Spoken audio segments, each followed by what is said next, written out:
When World War III breaks out, the pistol on your hip could decide whether you live or die. Revolver or semi-auto? Which one actually survives the apocalypse? Today, we settle it. Short-term firepower versus long-term survival. Why this debate matters in a World War III context.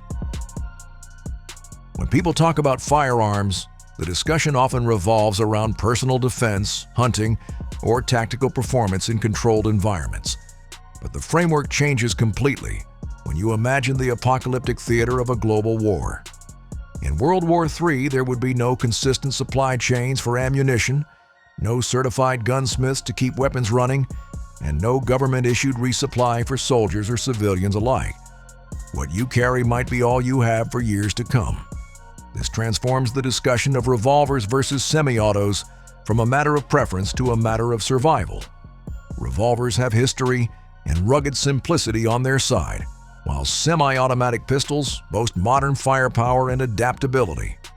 To understand which would truly endure, we need to explore their strengths, weaknesses, and how those traits intersect with the demands of global catastrophe. CTA. Before we dive into the details, let me ask you this. If you had to pick right now, no resupply and no backup, are you taking the revolver or the semi-auto into World War III? Think about it and drop your choice in the comments. And while you're at it, make sure to hit that like button and subscribe. Revolvers, the workhorses of history. The revolver is often dismissed as a firearm from another era, but its reputation for toughness and reliability remains unmatched. Samuel Colt's 1836 design gave people the ability to fire multiple rounds before reloading, and nearly 2 centuries later, the basic mechanism has hardly changed. That isn't because technology stood still, it's because the design still works. In a World War III scenario, where gunsmiths, spare parts, and factory-fresh ammo are gone, that kind of simplicity is a major advantage. A revolver's greatest strength is its reliability. With far fewer moving parts than semi-automatics, there is little that can go wrong. Pull the trigger, and the cylinder rotates. If one cartridge fails, another pull brings up the next round. There's no racking, no clearing malfunctions, and no dependence on springs or magazines that can wear out. In an apocalyptic firefight where seconds count, that fail-forward design can save your life. The second advantage is ammunition tolerance. A .357 Magnum revolver can fire both .357 and .38 special cartridges, and some models even allow caliber swaps with different cylinders. In a world where scavenged or hand-loaded ammo is the norm, this flexibility matters. Weak or irregular rounds that would jam a semi-auto still fire reliably in a revolver. Third, revolvers offer long-term durability. They are famous for sitting untouched for decades and still firing when finally pulled from storage. Their solid steel frames can withstand neglect, dirt, and moisture that would cripple a semi-auto. In a survival situation where maintenance kits are scarce, this endurance is invaluable. But revolvers come with significant downsides. Their most obvious flaw is capacity. Most carry only 5 or 6 rounds. Against multiple attackers, that's a huge disadvantage compared to pistols carrying 15 or more. Reloading is another weakness. Even with speed loaders, reloading a revolver is slower and more complicated under pressure than swapping a magazine.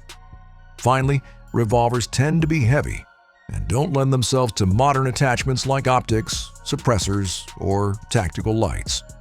In short, revolvers excel in reliability, ammo flexibility, and durability, but falter in firepower, reload speed, and adaptability.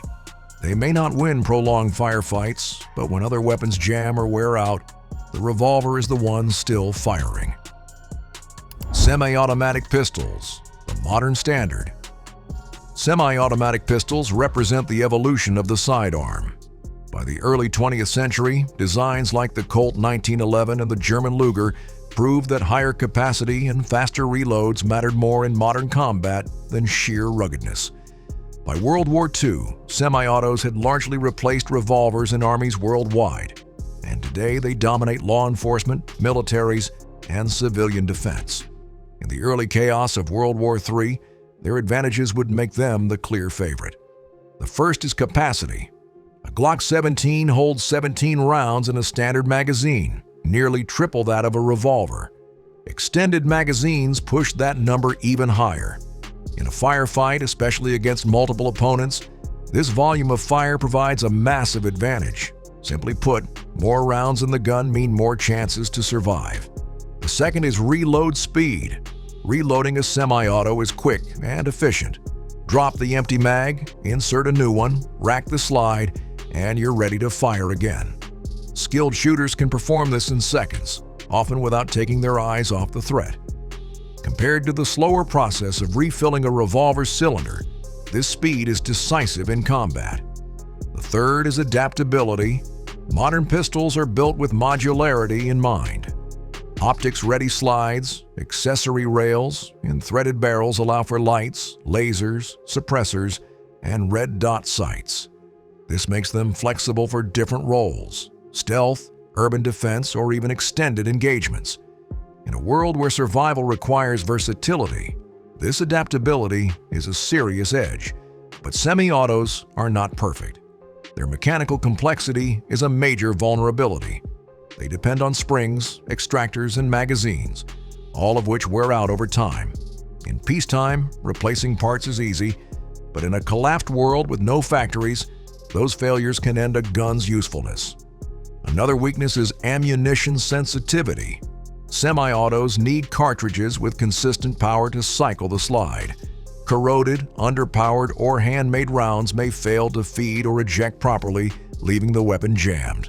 In contrast, revolvers can fire almost anything that fits in the chamber. Finally, semi-autos require training. Clearing malfunctions, managing safeties, and racking the slide take practice under pressure. Experienced shooters handle this easily, but untrained survivors may struggle, especially when panic sets in.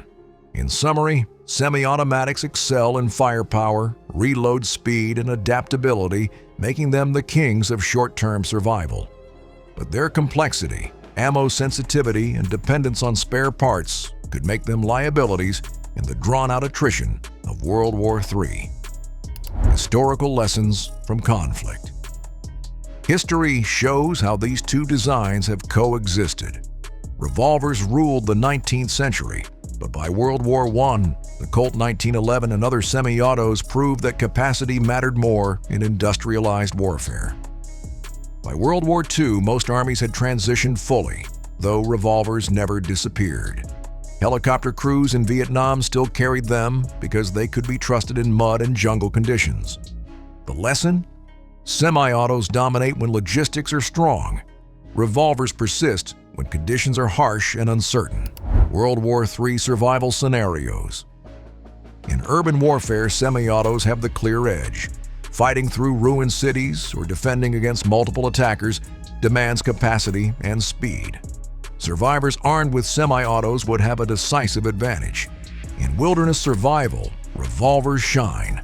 Harsh environments break down gear quickly, and semi-autos are notorious for jamming when exposed to dirt or moisture. A revolver that can be ignored for months and still fire gives peace of mind when you're alone in the wild. In a resource collapse, ammo itself becomes unreliable. Revolvers tolerate weak or handmade rounds, while semi-autos often fail with them. In this scenario, the revolver's tolerance could mean the difference between having a working gun and having a jammed one. Over the long term, the revolver emerges as the inevitable survivor. Semi-autos wear out, springs weaken, magazines break, parts corrode. Without factories or gunsmiths, that failure becomes permanent. Revolvers, with their mechanical simplicity, keep going. Tactical and psychological factors. Weapons aren't just tools, they send messages. Revolvers carry an aura of intimidation tied to history and culture, from cowboys to detectives. The sight of a large-bore revolver can stop a fight before it starts. Semi-autos, meanwhile, project firepower. A Glock with a 30-round magazine screams overwhelming force, often enough to deter an aggressor without firing a shot. On the tactical side, semi-autos allow suppressive fire, rapid engagement of multiple targets, and sustained combat. Revolvers force precision. With only 6 rounds, every shot must count. Ironically, this can be a strength. In a world where every bullet is valuable, revolver users may waste less, while semi-auto shooters burn through ammo too quickly. Final comparison in context. When comparing revolvers and semi-autos across categories like reliability, durability, capacity, reload speed, and adaptability, the picture becomes clear. Semi-autos excel in modern tactical situations, where logistics, maintenance, and resupply are available. They provide unmatched firepower and speed, making them the superior choice for soldiers or militias fighting organized battles. Revolvers, however, excel in the long run. Their ruggedness, ability to handle poor quality ammunition, and mechanical simplicity make them the weapon that keeps working when everything else fails. So, which handgun actually survives World War III? The answer depends on the phase of the conflict. In the early years, as militaries clash and urban combat rages, semi-automatics will dominate. Their capacity, reload speed, and adaptability will make them the superior weapon in the chaos of large-scale battles. But as years turn into decades, as supply chains crumble, as magazines are lost and springs wear out, the revolver emerges as the true survivor. It may not win the firefight, but it will win the war of endurance. If humanity collapses into a decades-long struggle for survival, the revolver's rugged reliability will make it the last sidearm standing. In the end, the revolver may be less glamorous and less flashy than a polymer-framed semi-auto, but when civilization crumbles, it is the revolver that may be left at your side, still firing, still working, and still keeping you alive. So here's the real question. Which one would you carry into the end of the world? The modern semi-auto or the timeless revolver? Let me know your choice in the comments below. And if you enjoyed this deep dive into survival firearms, hit that like button, subscribe for more interesting content, and hit the bell icon so you never miss an upload. Thanks for watching.